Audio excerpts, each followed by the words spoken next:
جب ذیقات کا چاند طلوع ہو گیا تو نبی صلی اللہ علیہ وسلم نے صحابہ کرام رضی اللہ عنہم کو حکم دیا کہ اپنے عمرے کی قضا کے طور پر عمرہ کریں، اور کوئی بھی آدمی حدیبیہ میں حاضر تھا پیچھے نہ رہے۔ چنانچہ اس مدت میں جو لوگ شہید ہو چکے تھے انہیں چھوڑ کر بقیہ سب لوگ روانہ ہوئے، اور اہل حدیبیہ کے سوا کچھ اور لوگ بھی عمرہ کرنے کے لیے ہمراہ نکلے۔ اس طرح تعداد 2000 ہو گئی۔ رسول اللہ صلی اللہ علیہ وسلم نے اس موقع پر ابو رحم غفاری رضی اللہ عنہ کو مدینے میں اپنا جانشین مقرر کیا، 60 اونٹ ساتھ لیے اور ناجیہ بن جندب اسلمی کو ان کی دیکھ بھال کا کام سونپا۔ رسول اللہ صلی اللہ علیہ وسلم مکے میں داخلے کے وقت اپنی قصوہ نامی اونٹنی پر سوار تھے۔ مسلمانوں نے تلواریں حمائل کر رکھی تھیں اور رسول اللہ صلی اللہ علیہ وسلم کو گھیرے میں لیے ہوئے لبیک پکار رہے تھے۔ مشرکین جبکہ مسلمانوں کا تماشا دیکھنے کے لیے گھروں سے نکل کر کعبے کے شمال میں واقع قیقیان پہاڑ پر جا بیٹھے تھے، انہوں نے آپس میں باتیں کرتے ہوئے کہا تھا کہ تمہارے پاس ایک ایسی جماعت آ رہی ہے جسے یثرب کے بخار نے توڑ ڈالا ہے۔ اس لیے نبی صلی اللہ علیہ وسلم نے حکم دیا کہ وہ پہلے 3 پھیروں میں کندھوں کو ہلاتے ہوئے دوڑ کر چلیں تاکہ کفار کو معلوم ہو جائے مسلمان کمزور نہیں ہوئے۔ اس طرح چلنے کو رمل کہتے ہیں۔ یہ سنت آج تک قائم ہے اور قیامت تک قائم رہے گی۔ اہل مکہ نے اگرچہ معاہدے کی روح سے عمرے کی اجازت دے دی تھی، لیکن تھے وہ بہت طیش میں۔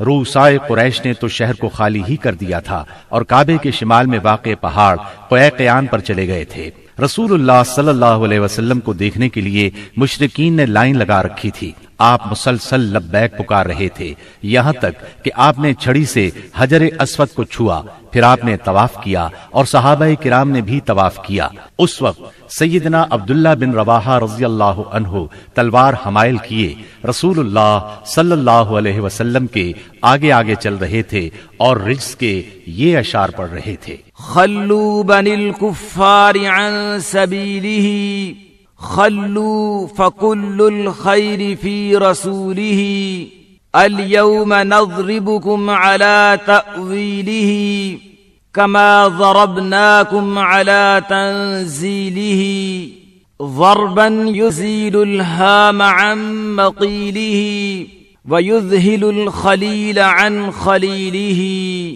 اے ابنائے کفار، ان کا راستہ چھوڑ دو، راستہ چھوڑ دو کہ ساری بھلائی اس کے پیغمبر ہی میں ہے۔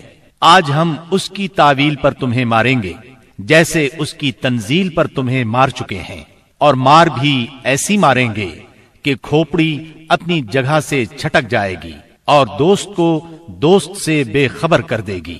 اس طرح مکے میں آپ نے 3 دن قیام فرمایا، اور اس دوران میں سیدہ میمونہ بنت حارث ہلالیہ رضی اللہ عنہا سے شادی کی۔ وہ سید الشہداء سیدنا حمزہ رضی اللہ عنہ کی بیوی اور ابن عباس رضی اللہ عنہ کی خالہ تھی۔ انہیں جب شادی کا پیغام ملا تو انہوں نے اپنا معاملہ سیدنا عباس رضی اللہ عنہ کو سونپ دیا، کیونکہ سیدہ میمونہ کی بہن سیدہ ام الفضل انہی کی زوجیت میں تھی۔ سیدنا عباس نے نبی صلی اللہ علیہ وسلم سے ان کی شادی کر دی۔ 3 دن گزرنے کے بعد قریش نے پیغام بھیجا کہ معاہدے کی شرط پوری ہو چکی ہے، اب مسلمانوں کو چاہیے کہ مکہ سے چلے جائیں۔ آپ نے یہ پیغام ملتے ہی روانگی کا حکم صادر فرما دیا اور وعدے کے مطابق شہر خالی کر دیا۔ موتا اردن میں بلقاء کے قریب ایک آبادی کا نام ہے، جہاں سے بیت المقدس 2 دن کی مسافت پر واقع ہے۔ یہاں کے سردار شرحبیل بن عمرو غسانی نے نبی کریم صلی اللہ علیہ وسلم کے سفیر حارث بن عمیر ازدی کو شہید کر دیا تھا۔ وہ نبی صلی اللہ علیہ وسلم کا خط لے کر اس کے پاس گئے تھے۔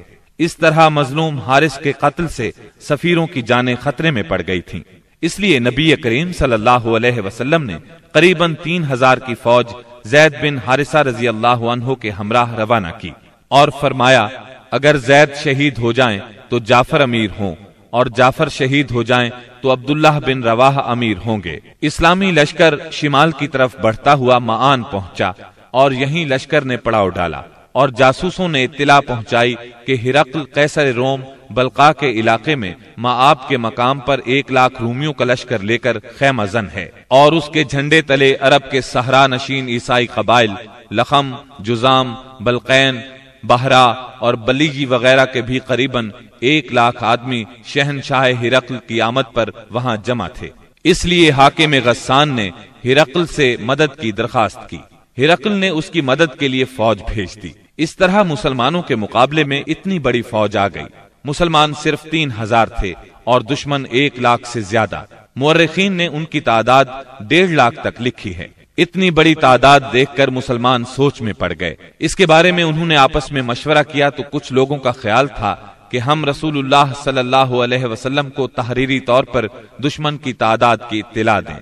رسول اللہ صلی اللہ علیہ وسلم کی طرف سے مزید کمک ملے گی یا کوئی اور حکم ملے گا اور اس کی تعمیل کی جائے گی۔ لیکن سیدنا عبداللہ بن رواحہ رضی اللہ عنہ نے اس رائے کی مخالفت کرتے ہوئے مسلمانوں سے فرمایا، ہم فتح اور شکست کے لیے نہیں، اللہ کی رضا کے لیے میدان میں آئے ہیں، لہٰذا فتح اور شکست سے بے نیاز ہو کر لڑو۔ انہوں نے یہ الفاظ کہہ کر لوگوں کو مزید گرما دیا، لوگو اللہ کی قسم، جس چیز سے آپ کترا رہے ہیں یہ تو وہی شہادت ہے جس کی طلب میں آپ لوگ نکلے ہیں۔ ہم تو محض اس دین کے بل پر لڑتے ہیں جس سے اللہ نے ہمیں مشرف کیا ہے، اس لیے آگے بڑھو، ہمیں 2 بھلائیوں میں سے ایک بھلائی ضرور حاصل ہوگی، ہم غالب آئیں گے یا شہادت سے سرفراز ہوں گے۔ آخر کار سیدنا عبداللہ بن رواحہ رضی اللہ عنہ کی پیش کی ہوئی بات پر عمل کیا گیا اور اس طرح جنگ شروع ہو گئی۔ رسول اللہ صلی اللہ علیہ وسلم کے پروردہ سیدنا زید بن حارثہ رضی اللہ عنہ فوج کے سپہ سالار تھے۔ سیدنا زید بن حارثہ نہایت جواں مردی سے لڑتے اور دشمنوں کو مارتے کاٹتے آخر شہید ہو گئے۔ ان کی شہادت کے بعد سیدنا جعفر طیار رضی اللہ عنہ نے جھنڈا اپنے ہاتھوں میں لیا۔ یہ نبی صلی اللہ علیہ وسلم کے چچا زاد سیدنا علی رضی اللہ عنہ کے سگے بھائی تھے۔ 33 سال کی عمر تھی، نہایت جواں مردی سے لڑے، جسم پر 90 سے زیادہ زخم کھا کر شہادت کا جام نوش کیا۔ ان کے بعد سیدنا عبداللہ بن رواحہ رضی اللہ عنہ نے علم ہاتھ میں لیا اور جنگ شروع کی، آخر شہید ہو گئے۔ پھر خالد بن ولید رضی اللہ عنہ نے فوج کی کمان سنبھالی اور 1.5 دن کی شدید ترین جنگ کے بعد اپنے سے 40 گنا فوج کو بھاگنے پر مجبور کر دیا۔ اس جنگ میں 9 تلواریں سیدنا خالد کے ہاتھ سے ٹوٹیں۔ ادھر نبی صلی اللہ علیہ وسلم نے صحابہ کرام کو مدینے میں اسی دن 3 سالاروں کی شہادت کی خبر دی اور بتلایا کہ اب کمان خالد بن ولید کے ہاتھ میں آ گئی ہے، اور اسی جنگ کے بعد سیدنا خالد بن ولید کو سیف اللہ کا خطاب عطا ہوا۔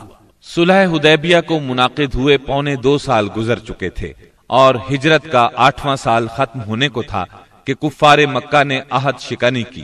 ہوا یہ کہ قبیلہ بنو بکر نے، جو کفار کا معاون اور حلیف تھا، قبیلہ بنو خزاعہ پر حملہ کر دیا۔ یہ قبیلہ مسلمانوں کا حلیف تھا۔ اس کے نتیجے میں بنو خزاعہ کو شدید جانی و مالی نقصان پہنچا۔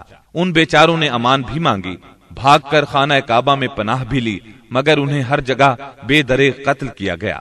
یہ مظلوم جب الہک یعنی اپنے اللہ کے واسطے کر کے رحم کی درخواست کرتے تھے تو یہ ظالم ان کے جواب میں کہتے تھے لا الہ الیوم، یعنی آج اللہ کوئی چیز نہیں۔ مظلوموں کے بچے کچھے 40 آدمیوں نے بھاگ کر اپنی جان بچا لی تھی۔ یہ لوگ نبی صلی اللہ علیہ وسلم کی خدمت میں پہنچے اور اپنی مظلومی اور بربادی کی داستان سنائی۔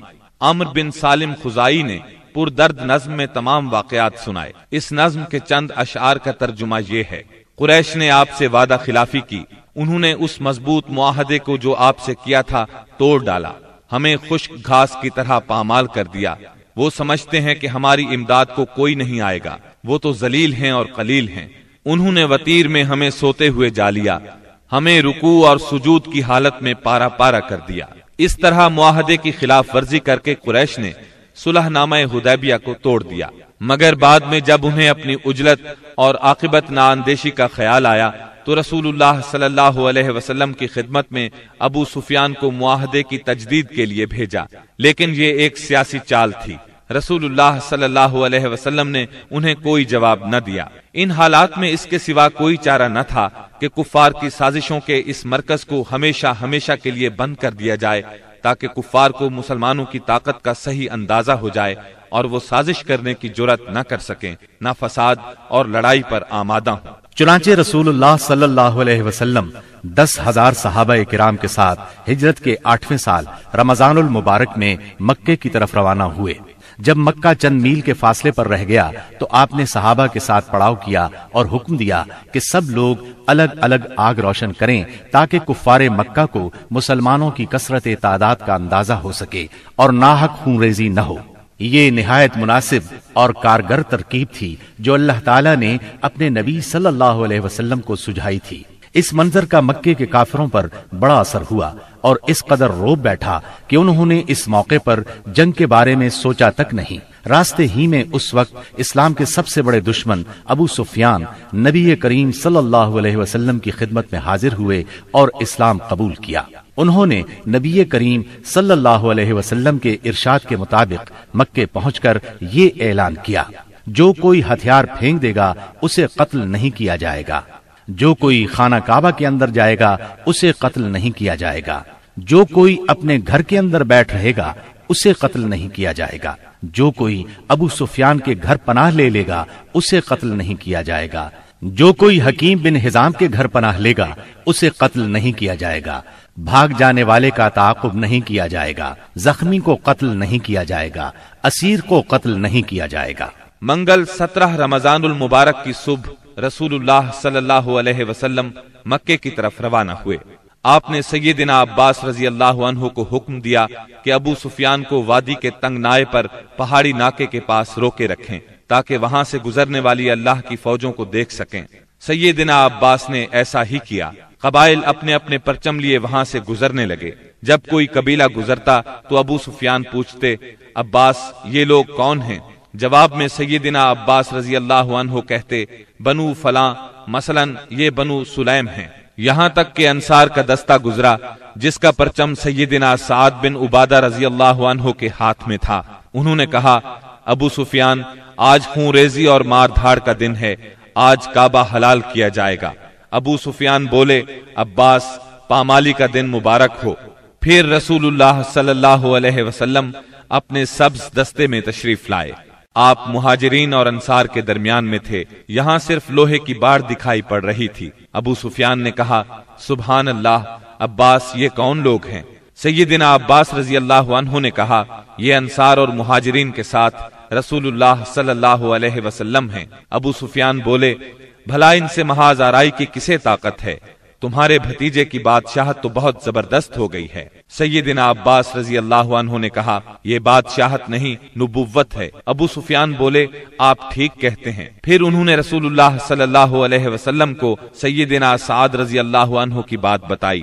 آپ نے فرمایا، سعد نے غلط کہا، آج کعبے کی تعظیم کا دن ہے، آج کعبے کو غلاف پہنایا جائے گا۔ پھر آپ نے پرچم سیدنا سعد رضی اللہ عنہ کے ہاتھ سے لے کر ان کے صاحبزادے قیس کے حوالے کر دیا۔ جب رسول اللہ صلی اللہ علیہ وسلم ذی طوا پہنچے تو میسرہ کے سالار سیدنا خالد بن ولید رضی اللہ عنہ کو حکم دیا کہ وہ قدا کے راستے مکہ میں زیریں حصے سے داخل ہوں اور کوئی آڑے آئے تو اسے کاٹ کر رکھ دیں یہاں تک کہ صفا پر آپ سے آ ملیں۔ نبی صلی اللہ علیہ وسلم نے میمنہ کے قائد اور علمبردار سیدنا زبیر کو حکم دیا کہ وہ قدا کے راستے بالائی حصے میں داخل ہوں اور حجون میں آپ کا پرچم گاڑ دیں، نیز رسول اللہ صلی اللہ علیہ وسلم کی آمد تک وہیں ٹھہرے رہیں، جبکہ پیادہ اور بے ہتھیار لوگوں کے قائد سیدنا ابو عبیدہ رضی اللہ عنہ کو حکم دیا کہ وہ بطن وادی کا راستہ پکڑیں اور مکے میں رسول اللہ صلی اللہ علیہ وسلم سے آگے اتریں۔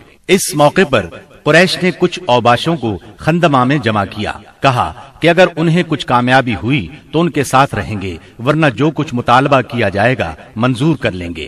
جب خالد بن ولید رضی اللہ عنہ ان کے پاس سے گزرے تو ایک معمولی سی جھڑپ میں ان کے 12 آدمیوں کو کاٹ ڈالا اور باقی بھاگ کھڑے ہوئے۔ اس کے بعد سیدنا خالد بن ولید رضی اللہ عنہ مکے کے گلی کوچوں کو رونتے ہوئے کوہ صفا پر رسول اللہ صلی اللہ علیہ وسلم سے جا ملے۔ البتہ ان کے دستے کے 2 آدمی بھٹک کر لشکر سے بچھڑ گئے اور شہید کر دیے گئے۔ ادھر سیدنا زبیر رضی اللہ عنہ نے حجون میں مسجد فتح کے پاس جھنڈا گاڑا اور ایک خیمہ نصب کیا۔ اس میں ام سلمہ اور سیدہ میمونہ رضی اللہ عنہما نے قیام کیا اور وہیں ٹھہری رہیں یہاں تک کہ رسول اللہ صلی اللہ علیہ وسلم تشریف لے آئے۔ تھوڑی دیر آرام فرمایا پھر آگے بڑھے۔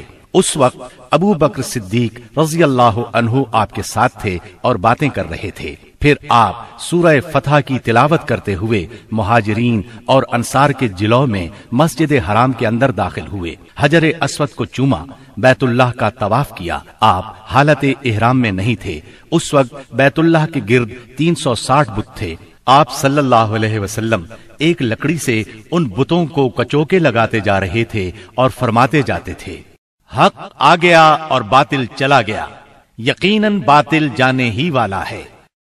حق آ گیا اور باطل کی چلت پھرت ختم ہو گئی۔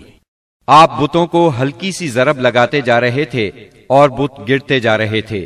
جب آپ طواف سے فارغ ہو گئے تو سیدنا عثمان بن طلحہ رضی اللہ عنہ کو بلا کر ان سے کعبے کی چابی لی اور اس کو کھولنے کا حکم دیا۔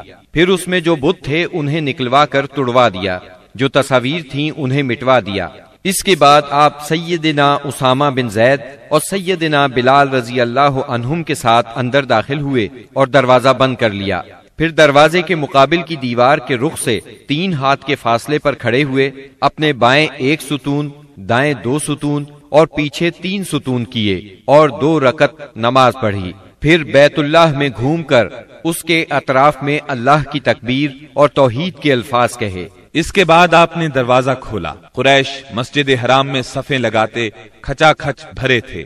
آپ نے دروازے کے دونوں بازو پکڑ کر ایک بلیغ خطبہ دیا جس میں اسلام کے بہت سے احکام بیان فرمائے، جاہلیت کے امور کو ساقط کیا اور اس کی نخوت کے خاتمے کا اعلان کیا۔ پھر فرمایا، قریش کے لوگوں، تمہارا کیا خیال ہے میں تمہارے ساتھ کیا سلوک کرنے والا ہوں؟ انہوں نے جواب دیا، آپ کریم بھائی ہیں اور کریم بھائی کے صاحبزادے ہیں۔ آپ نے ارشاد فرمایا، لا تثریب علیکم اليوم اذهبوا فانتم الطلقاء، آج کے دن تم پر کوئی سرزنش نہیں، جاؤ تم سب آزاد ہو۔ پھر نیچے تشریف لائے اور مسجد حرام میں تشریف فرما ہوئے۔ چابی سیدنا عثمان بن طلحہ رضی اللہ عنہ کو واپس کی اور فرمایا، اس کو ہمیشہ ہمیشہ کے لیے لے لو، تم لوگوں سے اسے وہی چھینے گا جو ظالم ہوگا۔ نبوت کے ابتدائی دنوں میں ایک مرتبہ نبی اکرم صلی اللہ علیہ وسلم نے انہی عثمان سے فرمایا تھا کہ بیت اللہ کا دروازہ کھول دو، انہوں نے انکار کیا تھا۔ تب نبی کریم صلی اللہ علیہ وسلم نے فرمایا تھا، اچھا تم دیکھ لینا کہ ایک دن یہ چابی میرے ہاتھ میں ہوگی اور میں جسے چاہوں گا اسے عطا کروں گا۔ یہ سن کر عثمان بن طلحہ رضی اللہ عنہ نے جواب دیا تھا، کیا اس روز قریش کے سبھی مرد ذلیل اور تباہ ہو جائیں گے؟ اس بات کے جواب میں آپ نے فرمایا تھا، وہ اور بھی زیادہ عزت دار ہوں گے۔ اسی روز رسول اللہ صلی اللہ علیہ وسلم ام ہانی بنت ابی طالب کے گھر میں داخل ہوئے، وہاں غسل کیا اور ان کے گھر ہی میں 8 رکعت نماز پڑھی۔ ہر 2 رکعت پر سلام پھیرا۔ یہ چاشت کا وقت تھا، اس لیے کسی نے اسے چاشت کی نماز سمجھا اور کسی نے فتح کی نماز مراد لی۔ ام ہانی نے اپنے 2 دیوروں کو پناہ دے رکھی تھی۔ سیدنا علی رضی اللہ عنہ انہیں قتل کرنا چاہتے تھے۔ اس بارے میں جب ام ہانی رضی اللہ عنہا نے بات کی تو آپ نے فرمایا، جسے تم نے پناہ دے رکھی ہے اسے ہم نے پناہ دی۔ ظہر کی نماز کا وقت ہوا تو رسول اللہ صلی اللہ علیہ وسلم نے سیدنا بلال رضی اللہ عنہ کو حکم فرمایا، بلال کعبے کی چھت پر چڑھ کر اذان دو۔ چنانچہ انہوں نے کعبے کی چھت پر چڑھ کر اذان دی۔ یہ گویا اسلام کے غلبے کا اعلان تھا، اور جس قدر یہ مشرکین کو ناگوار تھا، مسلمانوں کے لیے اسی قدر خوشگوار تھا۔ والحمدللہ رب العالمین۔ جب مکے کی فتح مکمل ہو چکی تو انصار کو فکر لاحق ہوئی کہ کہیں رسول اللہ صلی اللہ علیہ وسلم یہیں نہ ٹھہر جائے، کیونکہ بہرحال یہ آپ کے خاندان اور آپ کے قبیلے کا شہر تھا۔ اس وقت رسول اللہ صلی اللہ علیہ وسلم صفا پر ہاتھ اٹھائے دعا فرما رہے تھے۔ دعا سے فارغ ہوئے تو فرمایا، اللہ کی پناہ، اب زندگی اور موت تمہارے ساتھ ہے۔ اس سے انصار مطمئن ہو گئے، ان کا خوف جاتا رہا اور وہ خوش ہو گئے۔ رسول اللہ صلی اللہ علیہ وسلم نے مکے میں 19 روز قیام فرمایا اور اس دوران آثار اسلام کی تجدید کی۔ مکے کو آثار جاہلیت سے پاک کیا، نئے سرے سے حرم کے ستون نصب کیے اور آپ کے منادی نے اعلان کیا، جو شخص اللہ اور آخرت کے دن پر ایمان رکھتا ہے وہ اپنے گھر میں کوئی بت نہ چھوڑے بلکہ اسے توڑ دے۔ 25 رمضان المبارک کو رسول اللہ صلی اللہ علیہ وسلم نے 30 سواروں کے ساتھ سیدنا خالد بن ولید رضی اللہ عنہ کو عزا اور اس کا بت خانہ ڈھانے کے لیے نخلا روانہ کیا۔ سیدنا خالد بن ولید نے جا کر اس کو ڈھا دیا۔ یہ مشرکین کا سب سے بڑا بت تھا۔ پھر آپ نے رمضان ہی میں سیدنا عمرو بن عاص رضی اللہ عنہ کو سوا نامی بت ڈھانے کے لیے روانہ کیا۔ یہ حزیل کا سب سے بڑا بت تھا۔ اس کا استھان مکے سے شمال مشرق میں 150 کلومیٹر کے فاصلے پر رہات نامی مقام پر تھا۔ سیدنا عمرو نے جا کر اس کو ڈھایا۔ اس کا مجاور بت کی بے بسی دیکھ کر مسلمان ہو گیا۔ پھر آپ صلی اللہ علیہ وسلم نے سعد بن زید اشہلی کو اسی ماہ رمضان میں 20 سوار دے کر منات کی طرف روانہ فرمایا۔ یہ قدید کے پاس مشلل میں تھا۔ یہ کلب، خزاع، غسان اور اوس و خزرج کا بت تھا۔ سیدنا سعد نے جا کر اسے توڑ دیا اور بت خانہ ڈھا دیا۔